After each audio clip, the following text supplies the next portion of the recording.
I'm Bennett Shear, and this is American Idol Unaired. Now, before Lady K, I wanted to let you know that this is the last episode that we are uploading completely for free on YouTube. You may have heard I am starting a Patreon called Idol Unaired Exclusive.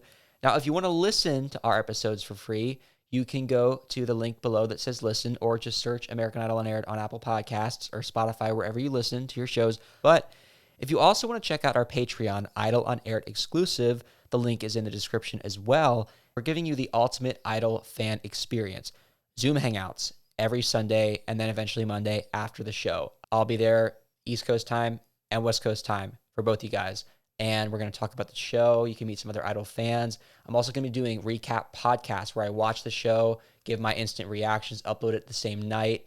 And then these video interviews will be available to watch if you are a patron. Now, you may be noticing we've got a brand new visual experience here. I look kind of different, and then Lady K, when she pops up, we've got a whole new thing going on, so you can really get something new out of these videos. So hope you'll check that Patreon out, link in the description. And one more thing, from now on, new episodes are every Tuesday. It is now appointment listening or watching. So once a week, Tuesdays, American Idol Unaired. If you want to become a patron, link is below. Here's Lady K. Hello, hello, hello. How are you?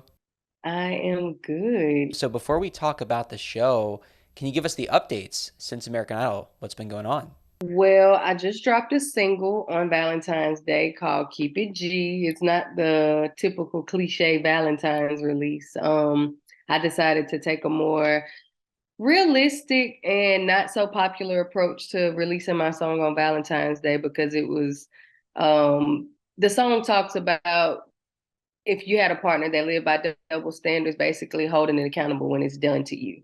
So I know a lot of people don't celebrate Valentine's and they feel like, oh, it's all for the hype. So that song was kind of just like another outlook on the Valentine's Day perspective and just something I had been sitting on. I actually wrote it while I was on Idol, so I was excited to release it this year. Is it inspiring being around so many other musicians who, I don't know if you did happen to write with anybody behind the scenes, but just to be surrounded by so many creative people off camera?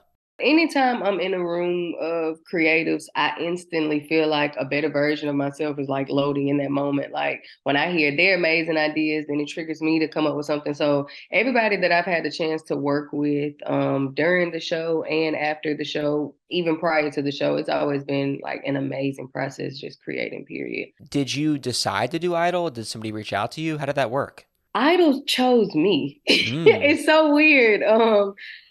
So the backstory that I always wanted to like kind of let people know, I auditioned for America's Got Talent when I was like 14 years old. Then after I didn't get picked, I didn't even make it past like the open casting call. I auditioned for The Voice maybe like 4 or 5 times, and each time I got different feedback. There was one time when I auditioned for The Voice that I made it to literally the round before they let you audition for TV, and I was dropped. So after going through that process with The Voice and getting my hopes up, and I was like, I will never do this again.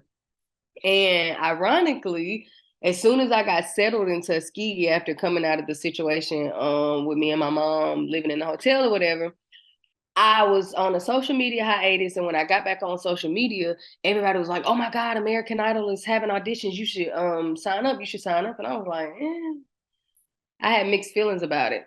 So the day of my first audition, everything that could go wrong went wrong. And I auditioned and it didn't feel like the best audition. So I was like, whatever happens. I mean, I tried. I didn't think anything of it.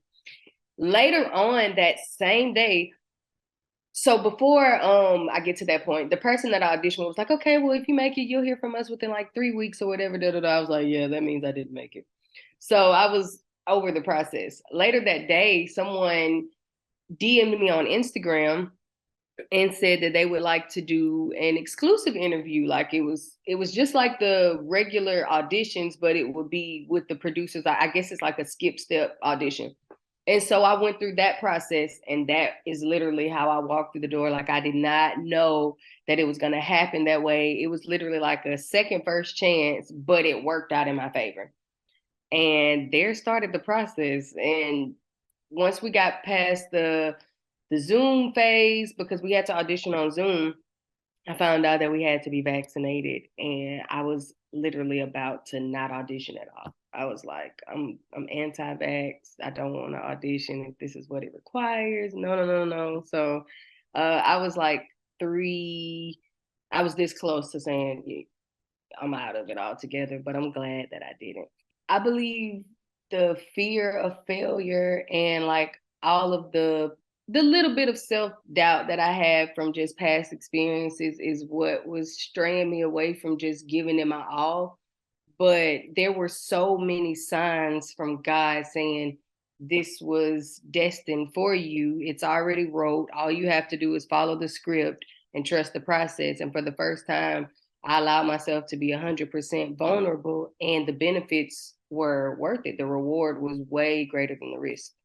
Um, I can't I can't even put into words to explain what the situation would be like for somebody else, because my adventure on Idol was so specific and so spiritual and so destined and in alignment for me that even if I were to go through the process for somebody else, they would have to be present spiritually the way I was to even get the same results that I got out of the show. Like I didn't feel like I was on a competition. I felt like I was on a journey. It didn't feel like I was competing with people. It felt like I was just finding out new things and new levels about myself and my talent going throughout the show. So everything that I took from it was 100 times more than I even expected in multiple ways. Like most people probably go forward like, hey, I'm going to be a star. I'm going to be on TV. None of that was my thought process. And it was the exposure and the glitz and glam part of it was the smallest part of what I took from it. It was just one of the many things that I got from it. What was your thought process? What gave you the idea to write those letters for the judges? Because that got me teary eyed watching you hand those written, personalized things to Luke, Katie, and Lionel. I remember the day that I decided I was going to do it. Writing is and has always been a form of just like pure communication, and my most vulnerable self comes out with pen and paper. So it wasn't a thing like, oh, let me do this to impress them. I was literally driving home and it just fell on my heart. I've been a Katy Perry fan for as long as Katy Perry has been a thing, I guess. And I knew her birthday was coming up around the times that I would potentially meet them. So that's what triggered the idea. Like, let me let her know, like, I admire you. I know these things about you, but also just letting them know who I am outside of whatever information they got from me before me auditioning or hearing me sing or whatever they're going to find out about my story. I want them to know like the person behind all of this stuff. And my mom has kept like letters that I used to write letters to animals as a kid. Like I would write letters to whatever. So it was just a pure part of me. It just fell on my heart and I did it. And I had no idea that it would be such a big thing or that they would take it the way they did or that other people would view it as something, because it just came out of me. It was already there. So there weren't any expectations. Like I didn't expect it to help or not help. I just wanted them to know how I felt and who I was and just show my gratitude in the best way that I felt to show it. And that's through writing. Regardless of whether you got a yes or a no, you were just expressing your gratitude that they took the time to hear you, to critique you, to just listen to you. Exactly. And I think a lot of people don't understand how important that is. Like I didn't have to be there. They could have chose somebody else. They didn't have to listen, or they didn't have to listen so openly, or a lot of the things that happened didn't have to happen. And I just wanted to express how appreciative I was for that moment, even though it's not necessarily their call that I was there, but it was kind of like thanking the universe for the moment that brought us together. Like it was a universal gratitude. It wasn't just limited to the recipient of my writing. It was just that was my gratitude in general. You're there for several days filming. There's so much we don't see. But one of my favorite parts about these conversations is hearing who you met when you auditioned. If you'd like to share some of the contestants that you really bonded with in the auditions and who you got to know, I'm really curious about that. Believe it or not, the audition process, I didn't get a chance to bond with anybody. Really? I know that sounds so weird. I believe during the audition process, a lot of people were another version of themselves. They didn't know if they should be friendly because this is the competition or if they should be stiff because this is the competition. I'm a reader. I feel energies. I felt how scared everybody was. I felt how envious some people were. I felt how unworthy some people might have felt like they were. I felt all my emotions, my nervousness, my anxiety. I didn't really care, honestly, to kind of talk to people because of so many mixed emotions in the room. There were lots of us in a room, and the only thing that I felt like was more important was just kind of talking to myself through this process, because in that moment it was like, this is all or nothing. If you drop this ball, it's like back to square one. I was just more so focused on getting through the process, and whatever people came to me throughout the process was going to be how I chose to embrace people. During auditions, I didn't really talk to many people. I was to myself until I figured out who I was going to be moving forward with. And even then, I really didn't start getting comfortable with other contestants until we were already like top 20, top 24. And I mean, I've been this way my whole life. Like, I'm a respectful person. So there was never like a standoffish, oh, you can't sit with me vibe. But it was more so like, when the timing is right, it'll happen. And that's just kind of how I was. Like, everybody instantly did the click thing, like, oh, we're going to be friends. And I just I wanted to wait until there was a certain level to where it could be more intimate connections instead of people just connecting because we're passing by in the moment. That would have been a lot to take on at that time, and the survivor's guilt that you get as you see people get eliminated and you're left, and then you don't know how you're going to talk to them about the process after they're gone, and you're happy that you're there, how they're going to take it. I didn't want to get into that type of stuff, so I just stayed to myself as long as I could. It's a big deal to form emotional connections with people. You're at the 24, you've all gotten through, frankly, probably the biggest phase of the competition to make it through all of those cuts. And at that point, everybody kind of gets it. You make it past the 24, the 20, 10, 9, 8, whatever. So in that moment, when it's 150 and then 100, how many people that they let go, how do you have those conversations is what I think you're saying.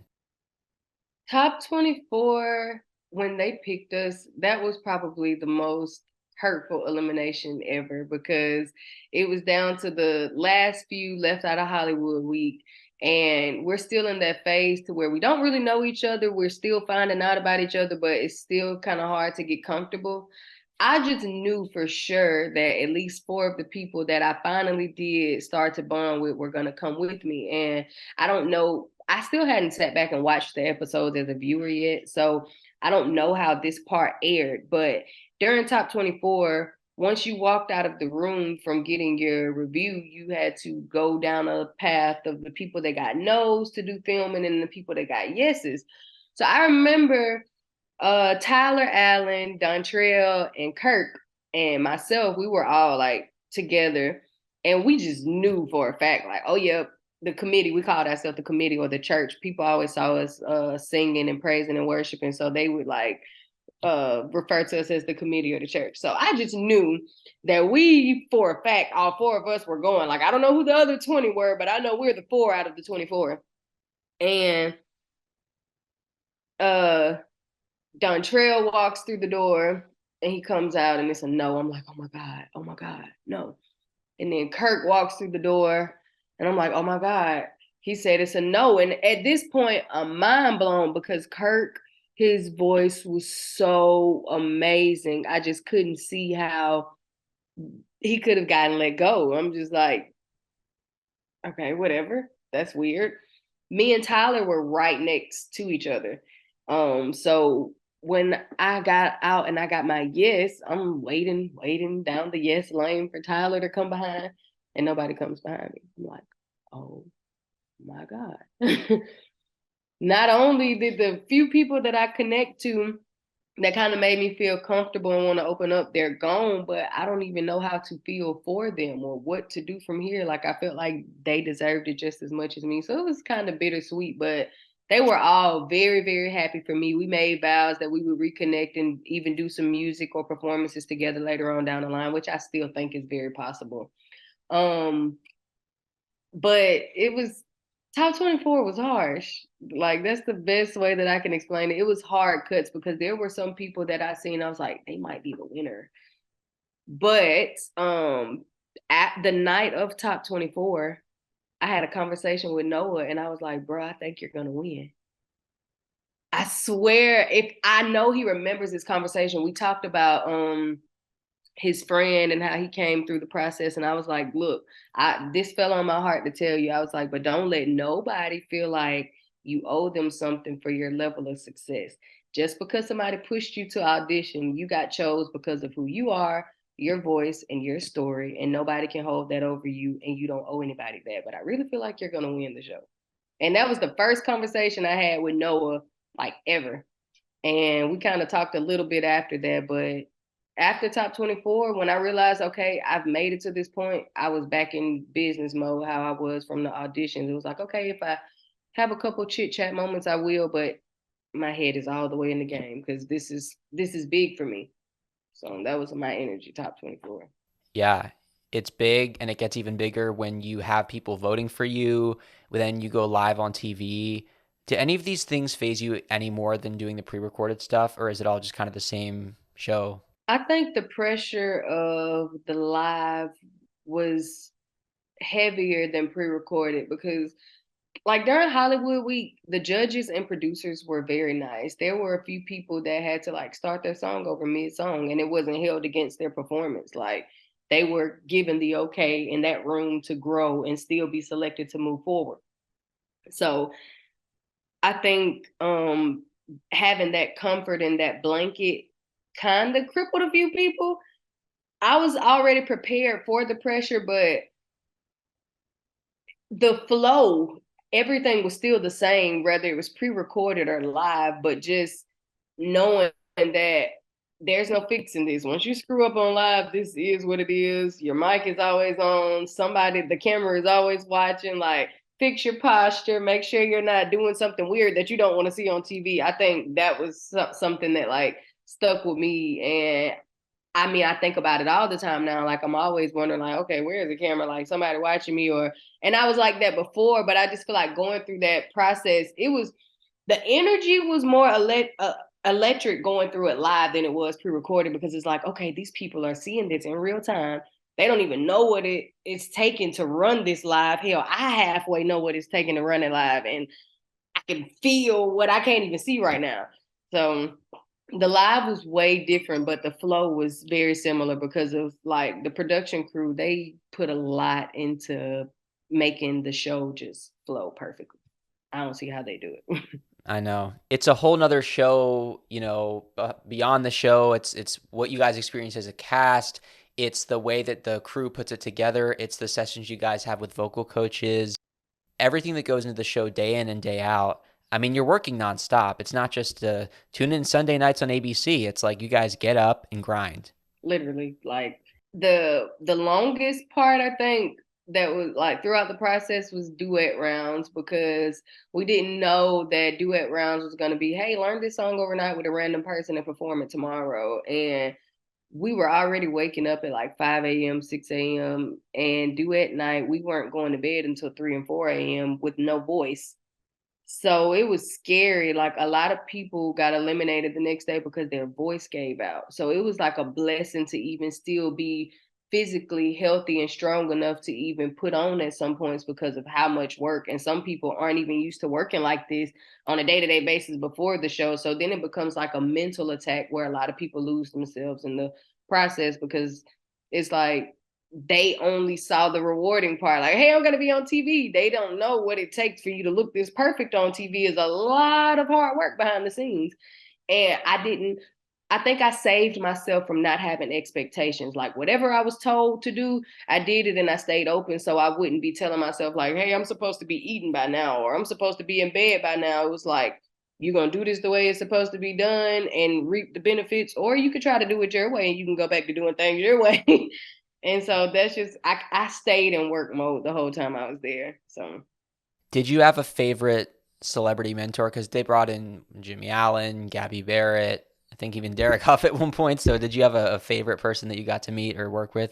I really liked some of the people that the cameras will never see more so than just being, super excited about the mentor. Now, certain mentoring sessions that we had, they did feel very spiritual. And the messages and the things that they were saying, and some I don't even know, like I said, what was aired or what wasn't aired, but the way everything happened as far as who the mentors were, what theme they revolved around, what they had to say to me specifically, it all just felt like divine and like it was supposed to happen and I was supposed to hear this and they were supposed to be there. And uh I never felt starstruck, and I felt like that was a comforting feeling because in my mind I want to be just like you guys. We all bleed the same blood, we're all human. I'm not gonna sit right here and hyperventilate because you're in my presence and I want to be just like you. Like I want to relate to you on a level not from a fan. I want to relate to you as if I was already in the industry. What would we talk about? How can we get to know each other? What can I learn from you that I can use in my process? And I feel like I got everything I needed to know from all of them, whether it was scripted or not. I didn't feel like the conversations I had with the mentors were as scripted as they probably planned on being.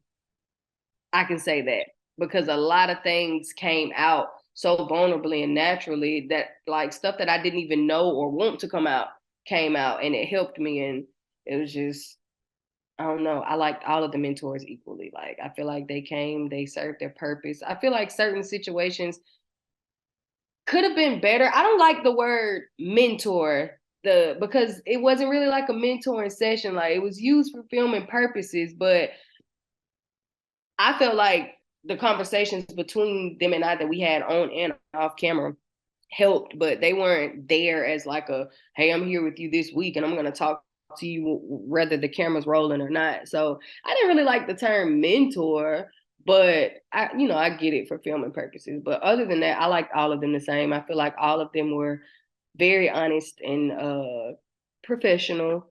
And I appreciate everything that they had to offer. Like they didn't have to be there, but I took the most from everything that was given to me on the show.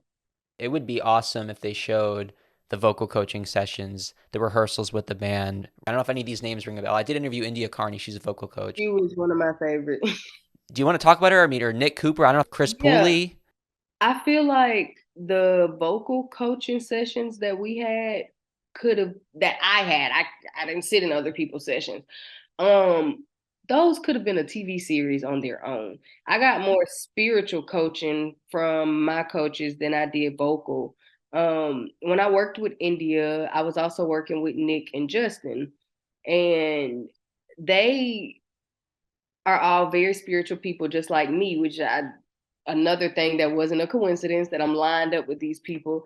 They taught me something that had nothing to do with my actual singing voice. So there was not actual like vocal coaching. Like nobody had to teach me how to sing. We worked on the arrangements of our performances and that was it. But my vocal coaching sessions were always beyond the stage or the arrangement of the song. And India offered me so many great perspectives on how to enhance my performance and connect to my audience outside of my voice. Um, Throughout the show, I was very, very nervous. I know a lot of people could tell. I choked up 100 times on stage. I was shaking in the boots, the heels, whatever I had on my feet, I was shaking in them. Like I was hella nervous because in my mind, from seeing perfection on TV, I always thought that performances had to be technically correct or perfect. Working with India, she brought out a perspective telling me, she's like, I want you to perform more emotionally. She was like, you can sing, you hit the notes, you do this, that, and the third, but the element that I feel you're missing is the emotional connection. And when she said that, I remember a few times just trying to go to that place and I ran from it every single time. Like I was scared. It made me even more nervous to be 100% vulnerable. But then there were certain episodes where it came out whether I wanted it to or not. And you might hear people reference their alter ego that comes out on stage because they let go in that moment. Ever since then, I can't wait to get on a bigger stage or the same type of stage and just let go again instead of trying to be so technical and perfect. And I want to give a vulnerable, emotional performance from now on because the things that I talked about in those sessions, like India and Justin we would talk about things that were going on in my life that I didn't even know if we should have been talking about. Like those people became my friends. So it made it more comfortable working with them, and I'm able to reference the energy in the room from the arranging our music to performing on stage, and it just made me feel so familiar with going through the process. It helped ease some of my nerves, but um if there could have been cameras rolling during the mentor sessions, like I feel like the ratings would probably be through the roof because of the topics that were covered during our sessions were so divine and so spiritual and just amazing. Like I can't even sum it up really. We could use some more reality on this reality show, right? Right. Since it is a reality show, how did you feel when they pulled that twist and you got saved? What was it, top 11? And they said we're gonna go down to a top 9, but then at the last minute they're saying it's gonna be a top 10. What, they could save? I think it was you or Tristan, and the judges saved you. Is that correct? Oh yeah, because I was hitting the wave on the camera. I was like, "Bye And then guys." they're like, last minute, Lady K, you're here. Or you're like, what's going on? This is live TV. This is crazy, right? Yeah, because okay, so we prepare in rehearsals for eliminations. So the way one of my favorite producers, his name is Patrick.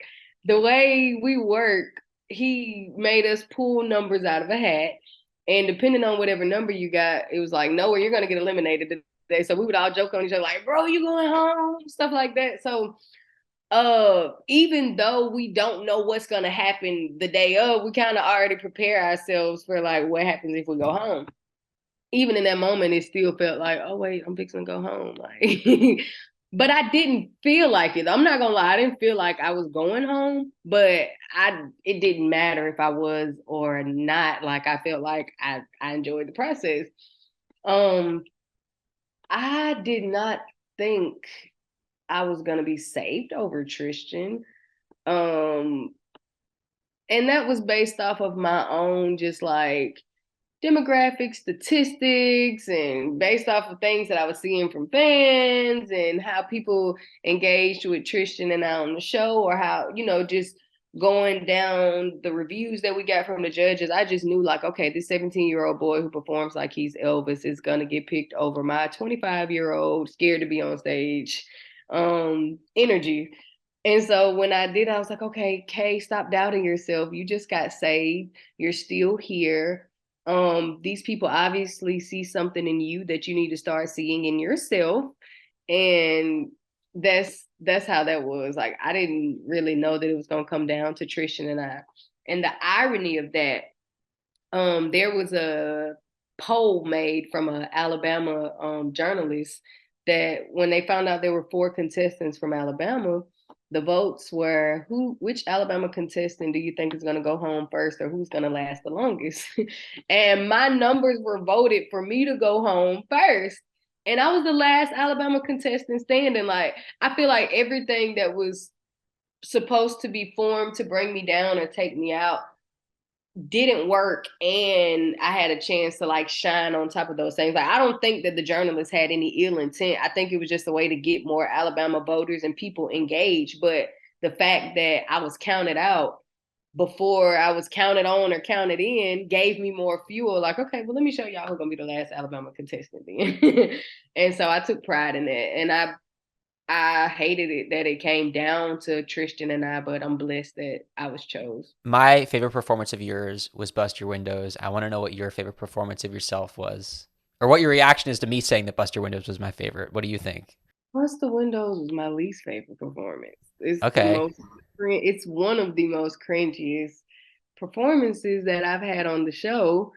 It's so crazy because I wasn't even gonna do Bust the Windows. If I had have known that we can do pretty much any song on that round, like that round, a lot of people did songs that they already had sung earlier in the season. I didn't know that that round was, it didn't depend on votes. That round was a celebration round. It was like based on the votes from last week, you're gonna either perform for your life or perform in celebration. So when I got picked, I had a performance celebration, but I wanted to do a whole other song. Like I would have done a whole different song. I love the arrangement that Justin came up with, the composition, because he made it like a Latin style, jazz, upbeat style. It wasn't like the original, and it was fun, but because I was put on the spot, uh throat was dry. I felt like I was like hoarse and pitchy and all over the place, but I loved my outfit. My outfit was like hella bomb. I couldn't take it off until the end of the night though. But that was one of my least favorite performances. I think my favorite performance is the I Believe performance. Yeah, I Why think is that was, that? for one, the dress was more than just a dress to me. The moment I saw that dress hanging up in wardrobe, I was like, I don't know who y'all putting that dress on, but it's mine. And they was like, really, Lady K, you like that? I was like, yes, it's literally a representation of me on a dress. Like it had broken glass looking pieces all over it that came together to form this pretty dress.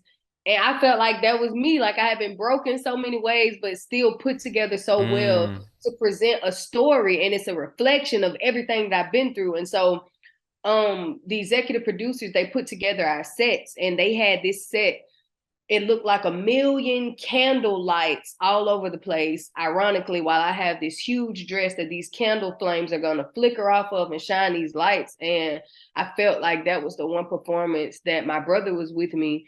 And I think ironically, if I'm not mistaken, the YouTube clip is 2 minutes and 11 seconds long, and those are my numbers that represent my brother because he died on February 11th. So everything about that performance was so spiritual. I let go. That was one of my emotional performances. I was very scared about it because in the South, like Fantasia, somebody's like, if you're gonna sing a Fantasia song, you better sing it better than her or don't sing it at all. And I didn't like, everything on the show to me was intentional and spiritual. So I felt like that message, that time, and the fact that I had just got saved and this, that, and the third. And I just felt like the people who put together my production and my stage didn't even realize that they were helping paint the story that I'm giving off just being me. And it came together so perfect. It just felt like I was supposed to be on stage like that in that moment. There was no nervousness or anything. And that's why that's my favorite performance. But I feel like if I were to do it over again, I feel like I could give a better performance than I did. But I appreciate watching myself go through that phase. Just raw, not really professionally trained, and just seeing what I could do with the experience that I already had. It made me feel like I had enough, and I've always had enough, and it gave me confidence. Like I'm equipped with what I need, so make the best out of it moving forward. And I'm so ready to like get back on stage and not be nervous, or just to be a star on stage instead of trying to be a technically perfect singer. what do you think ultimately that it has done for you? If you had to kind of sum up the show with where you are right now, what still sticks with you about that Idol experience? It prepared me for what I want in life. I basically went through the process that every star goes through when they're accepting their Grammy. I seen what the full hair, wardrobe, makeup thing looks like. I see what the rehearsals look like. I see what putting the songs together, and you're not even in the room with the person that's doing it, and you just have to trust that these people know what they're doing, and you're working with professionals instead of stressing out about the things that you can't control and you can't see. And we always want to have our hands in it. It felt good to just be an artist and a performer instead of how I am individually. I still handle all of my business on my own. I have to be 5 different people before I'm an artist. It was a stress reliever, but it felt good. It was like I got a practice moment for my Beyonce moments in life. Like that was my rehearsal for what I'm about to walk into spiritually, physically, and just the whole production process. Like I got a backstage view at what this looks like when I'm selling out an arena full of people, and it's a production that I put together. I learned about equipment that I would need that I didn't know I needed. I learned about jobs that have to be assigned to pull this off. It taught me a lot about just building a team. And that's something that money can barely get you. And if it can, you're going to spend a lot of money to gain the knowledge that I learned from the show. I wasn't just going in as a person like, oh, whatever happens, like I was asking the questions. I was trying to learn the business. I was building networks and just trying to figure out who did what and how I can take from this. Like I prepared to win, and I prepared that if I didn't win, I was still gonna win. So it was like if I walked away at any point, I would gather enough from this to say, okay, now I can go use this and help it to benefit me later on. So um that's I would just feel like overall that show prepared me for the my ultimate dream in life. I want to hear just kind of a summary with, I know you mentioned the single at the beginning, but anything people need to know about what you're doing right now, where they can follow you, the single, anything they should be looking out for, anything that you want to kind of tell us about. So all of my social media is Music by Lady K. I have a website, musicbyladyk.com. On streaming platforms, I have many albums out. I had albums and singles and features out before the show. I put out an EP while I was on the show. Like you said, I just put out a song on Valentine's Day. I'm I'm in a phase right now where I'm looking to collaborate with more songs. I've never really collaborated with other people on songs. I think maybe once or twice in my entire life. I write all my music. So I'm looking to collaborate with more people, network. Um, the work that I plan on doing this year, whatever it is, because I'm just letting spirit guide me and just going through the process as it comes. Whatever happens, I feel like this is the year that I'm going to make or break my career. And I feel closer to my breakthrough now than I ever did, more so than I did when I was on the show. So many things have happened that play a role in me feeling like it's the completion of the process that's going to put me through the door. As you know, I came through the show missing a front tooth.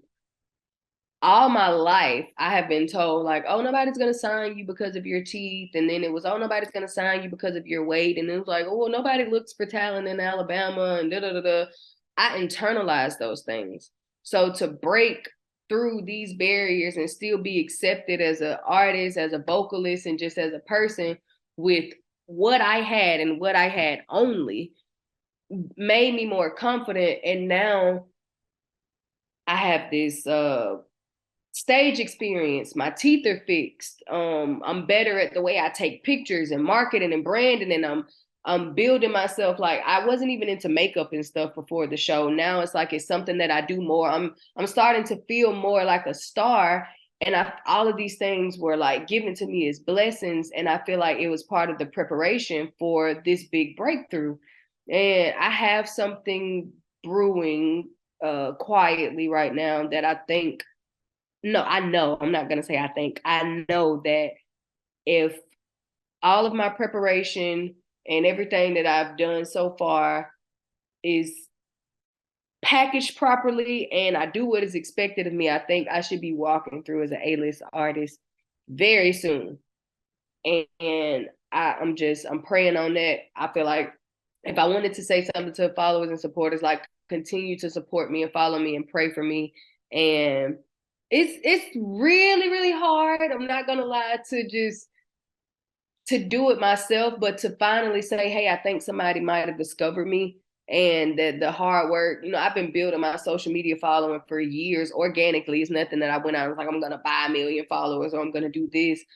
I have all of those things played a role in like gathering my audience, gathering where my sales are going to come from. I have loyal fans that are like, hey, I remember when you did this video and you were like 13 years old and da da da, and now look at you now.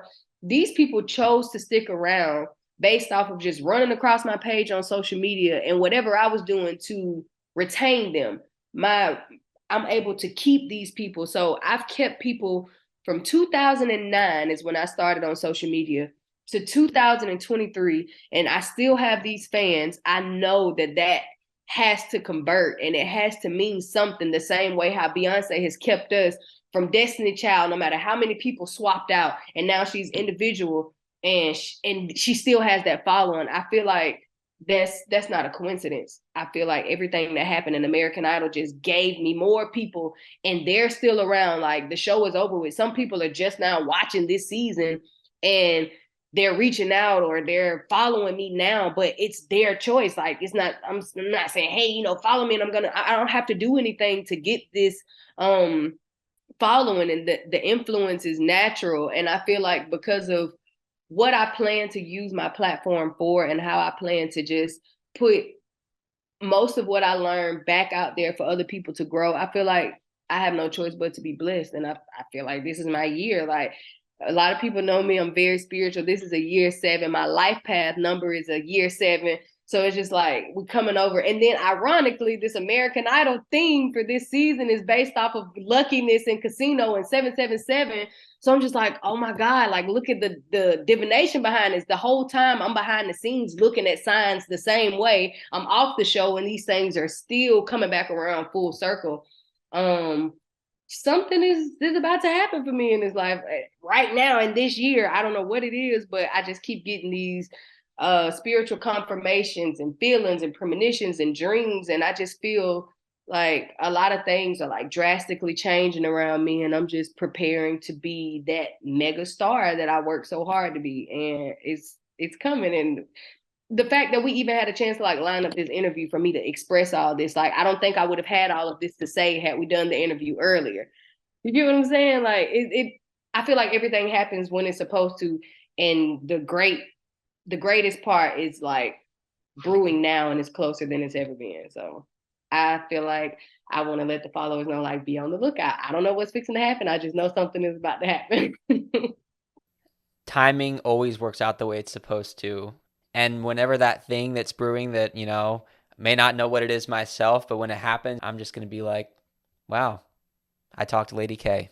I hope that like the contestants that are on the show now are able to take something from this interview.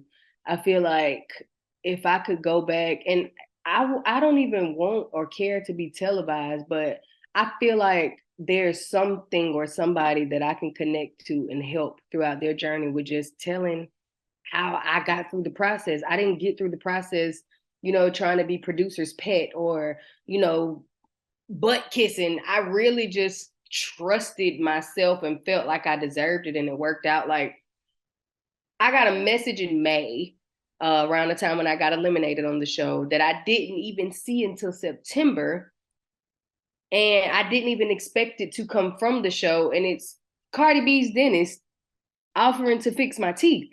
What are the odds of that? Like a million dentists in the world could have reached out and probably did, and I might not have seen the messages, but the fact that I'm not even a celebrity, but this A-list celebrity dentist, she's been doing dental work for damn near every celebrity that you can name, and she chooses me. At this point, I'm not even looking at myself as worthy enough to be on her roster, because like I ain't did nothing like the people that you've worked with yet. So she even saw, and I had a chance to ask her, because I don't get to ask people this all the time. I was like, when it fell on your heart, or however I came across your path, what made you say, oh yeah, I'm gonna do this, or let's do this? Like what made you decide that?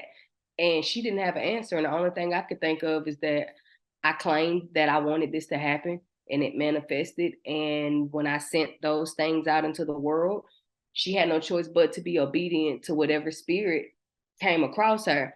When Cardi B came out with her song and was like, I got a bag and fix my teeth, I literally remember saying, I don't know who fixed her teeth, but that's who's going to fix my teeth. And that was 2018, at the time that I was auditioning for The Voice. And it comes back around full circle. I didn't even look up her dentist after she got her teeth, still didn't know who this woman was, or if it was a woman. And then that happens. So I just, having all these moments come back full circle, have reminded me that I create the life that I want, and I worked hard for it. I missed out on having what I wanted. I will not do that again. I will not second guess or doubt my intuition, my power, my worth, or feeling like I deserve what I deserve. I don't care how much hell I went through. I deserve a better life, and I'm going to have that for myself before I leave this world. So many connections. Everything is working out for you. And I'm so happy for you because you deserve all of it, Lady K. Thank you. Thank you for coming. I really appreciate your time. Guys, if you enjoyed this conversation, make sure that you follow us at Idol on Air Podcast on Instagram. Lady K, one more time, where can they follow you? Music by Lady K on all social media platforms or www.musicbyladyk.com. Make sure to check out our brand new Patreon. There's a lot more info about that on our page at Idol on Air Podcast. Thank you guys so much. This has been American Idol Unaired.